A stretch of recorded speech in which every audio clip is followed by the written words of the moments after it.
Hello, everybody. How's everybody doing today? It's me again, Russell Mills. It is June 26th, 2023, on a Monday. I just want to talk about, I'm actually just play a few clips about NBA trades for the summer. So let's get rolling here. Market in the association is flowing like water to open up the 2023 summer, and with the trade potentially involving Damian Lillard heading to a contender on the way, we could be just getting started. The Phoenix Suns, Boston Celtics, Memphis Grizzlies, Washington Wizards, and Golden State Warriors are all going to have a different look to them next year after pulling off the moves in which they did. You're about to find out everything you need to know, including the biggest winner and loser the opening week of off-season blockbusters. Stay tuned. Just 13.8% of my audience is subscribed though, so please subscribe. Back to the content. Before getting to the biggest winner and loser from the opening week of trade happenings, you'll find out the logistics behind every blockbuster that's taken place so far, in terms of what's involved in each deal and why they happen. Before a Brad Stevens middle-of-the-night shocker from Wednesday, on Monday, June 19th, Phoenix GM James Jones would go deep into his pocket to acquire Bradley Beal from the Washington Wizards, adding yet another All-NBA player to this top-heavy Suns roster. Even though ESPN graded the Suns' deal for Bradley Beal at D, many on Twitter claiming they'll have no bench next season, and several NBA YouTubers saying the deal makes zero sense for Phoenix, let's be real with ourselves and keep the facts straight. Phoenix only had to give up Landry Shamet and an aging Chris Paul in order to receive an All-NBA player in Bradley Beal. Problem is, Beal is far from an elite defensive player, at least he's proven to be, and has missed a combined 74 games over the last 2 years. On top of that, Bradley's cap hit will be a ridiculous $57 million by the time he's 33. In fact, the combined cap hit alone this upcoming season for the Valley's big three of Booker, Durant, and Beal exceeds that of several 15-man rosters as a whole. Phoenix owner Matt Ishbia will pay Devin, Kevin, and Brad $129 million, at least $8 million more than the entirety of Houston, OKC, and Indiana's rosters. A steep, costly price to pay, to say the least, which makes the deal seem to not make sense financially speaking on the surface. The Washington Wizard legend's scoring prowess is bona fide, considering he's posted 8 seasons of scoring at least 23 points per game, 2 seasons of posting at least 30 points per game, and 9 seasons of posting at least 17 points per game. With Chris Paul either absent or inconsistent when Phoenix needed him most this past spring, Beal will certifiably upgrade the Suns offensively. The question marks will conversely lay regarding his ability to stay healthy and stay in front of his matchup. Durability-wise, Bradley's missed a concerning 74 games over the last 2 seasons, which includes missing an even more concerning 121 games over the last 4 seasons. That said, it's not like he's been injury-prone throughout the entirety of his career. For example, the 3 seasons before these last 4, albeit in his mid-20s, Beal missed merely 5 games combined, which included playing in all 82 for both the 17-18 and 18-19 season. Regarding Brad's defense, and I don't think it's necessarily fair to judge what Beal did on a bottom-feeding Washington Wizards team. Defensive rating marks often come down to how good your team is on this end as a whole, and Washington has been at the bottom of the league in this category for the last half-decade. In a winning situation, you would only expect Beal's motivation level to increase, which is when the true test of his defensive capabilities will be challenged. Also, don't forget the Suns didn't have to give up a lockdown defender like Josh Okogie in this trade for Beal. Josh defends the same guys that Beal does. In addition to the hustling perimeter clamper that Okogie is, don't forget the upside that Devin Booker has on this end, who also defends the same position as Bradley. In fact, during the 2021-22 season, Booker led all shooting guards in defensive rating. Of course, there's risks involved regarding cap space and his fit within the system of high-volume bucket getters who require hefty field goal attempt numbers that'll inevitably take away from Bradley's shot volume.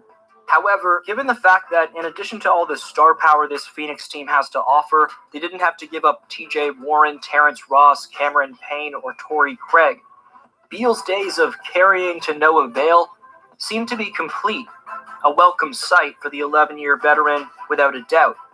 Keep it locked right here to see if Phoenix is the biggest winner from the opening week of trades. Moving on to Marcus Smart being dealt to the Memphis Grizzlies in a 3-team deal, which is going to send Kristaps Porzingis from the nation's capital to Boston. Also involved in the swap, Tyus Jones, Gallinari, Muscala, and the 35th pick in this year's draft are all headed to Washington. Additionally, the Celtics are going to receive Memphis's 25th overall pick in 2023 and a 2024 top 4 protected pick via Golden State. With many Celtics fans dreaming about a universe in which their team won Game 7 for a consecutive year against Miami, they woke up to the news that Brad Stevens shipped off their DPOY, granting the bad boy Grizzlies with the veteran mentorship they were looking for, while giving them a night and day better shooting guard to space things out and lock down the perimeter than, with all due respect, Dillon Brooks. The Grizzlies now have the last 2 defensive player of the Research shows nostalgia can help you remember ads. So customize and save with Liberty Mutual. I hate commercials. I love Native. I've been using Native for years now, and I use them every day. I can't recommend them enough. When I found the Native deodorants, I was so happy. Player of the years, and a player who adds a much-needed sense of communication and toughness in Smart. For Boston, this is a very questionable decision, given Smart was your best perimeter defender, a top leader, and a third option everyone liked. Porzingis we talked about in my last video right before this trade went down, coincidentally, when comparing him to Victor Wembanyama. We talked about how KP was a failed, hyped-up lottery pick who was, similarly to Wemby, a foreign stretch big. Brad Stevens took a big risk by giving up a franchise staple for an unproven, injury-prone talent, and I think it was a shocking move. He did receive the 25th overall pick in the deal, in addition to a top 4 protected 2024 pick. But this is a Boston team in win-now mode, and rookie late first-rounders aren't going to help them too much. Playing devil's advocate, and this Celtics team needed to shake things up after losing in the conference finals. However, they were literally on the brink of getting right back to where they were in 2022, being the NBA Finals. This Tatum, Brown, and Smart core was 1 win away from doing something no team in league history had ever achieved. Questionable move, I could see it paying off, but I'd give the W to Memphis in this trade.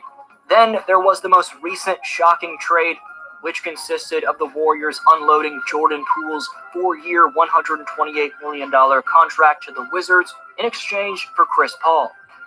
JP will get the opportunity to be the trusted number 1 point guard for the first time in his career, which is literally the perfect fit for him as the NBA champion who was a 6th man for the Dubs in their 2022 title run, will have a lengthy leash in terms of the minutes and responsibility given to him, which he's never been accustomed to. The Wizards are now in a full rebuild mode after giving up Bradley Beal, and it's a position where taking risks isn't the worst possible option. For Golden State, they're also sending a protected 2030 first-rounder and a 2027 second-rounder to the Wizards. Chris Paul was potentially going to get bought out by Washington after being waived by Phoenix, but he should provide solid backup minutes for a fellow legend in Stephen Curry. CP fits in better with the veteran cast of Warriors, who are obviously in win-now mode, with Bob Myers previously being halfway out the door before his departure. In hindsight, the massive Poole extension may have been a tad short-sighted. Therefore, Mike Dunleavy being able to unload the contract almost immediately is a solid W for Warrior fans, as much as I am a Jordan Poole stan. But you just wish you could have gotten a bit more for Poole, given he was again a big-time piece to the championship run, and seeing him be the scapegoat after what he went through last year is disappointing. This was a player you were just trusting to be the next face of your franchise at point guard after Curry's departure, and now he's gone for practically nothing, albeit you won't have to worry about his contract, and you do get a guy with a lot more poise and experience who fits in a lot better in CP. So a shocking blockbuster that should give the Wiz an exciting up-and-coming talent, and in fairness, the win now veteran Warriors a better suited piece to their championship equation. The biggest winner so far from this trade frenzy out of anyone, I think, is the Memphis Grizzlies. Yes, you gave up Tyus Jones, who was a great sixth man, a great piece, but chemistry is everything in this league, and especially with all the drama they're going to deal with in the midst of Morant's suspension, acquiring a connector like Smart was massive. Additionally, this gives the Grizz an elite starting five at full strength, with Morant, Smart, Bane, Triple J, and Steven Adams. In terms of the biggest loser, I think every team did solid here, but if I'd have to give you one, it'd be the Celtics. They shook things up, which may pay dividends, but I just think Smart was a really important piece. I'm going to have to agree with that, young man. As far as the Celtics, I don't really care about any other teams. This guy's D-Flow Hoops, so, so that was just playing. But I'm going to say I don't really care about any other teams because I like the Celtics. So I thought that was shocking that they ended up trading him to Memphis in this three team trade, whatever that they said. But yeah, I was a little shocked about it because Marcus Smart had a pretty good year, 22-23 season. And, I figured, they'd keep him because he was the point guard for them. And him, Jaylen Brown, and Tatum basically had a good, rhythm together. So, I don't know. We'll see what happens about this with Brad Stevens, what he did. I thought they think it is what it is, I guess. But I just felt like making a quick video because I didn't know that the Celtics, someone actually told me, and then I saw it on video, and I said, okay, I'm gonna play some highlights of it. So that's it, guys. But feel free to check out more of my YouTube channel. Type in my name again, Russell Mills, RussellMills. May 22nd, 2017. My first video is why black people settle for less. Everybody take care. Have a good day. Bye.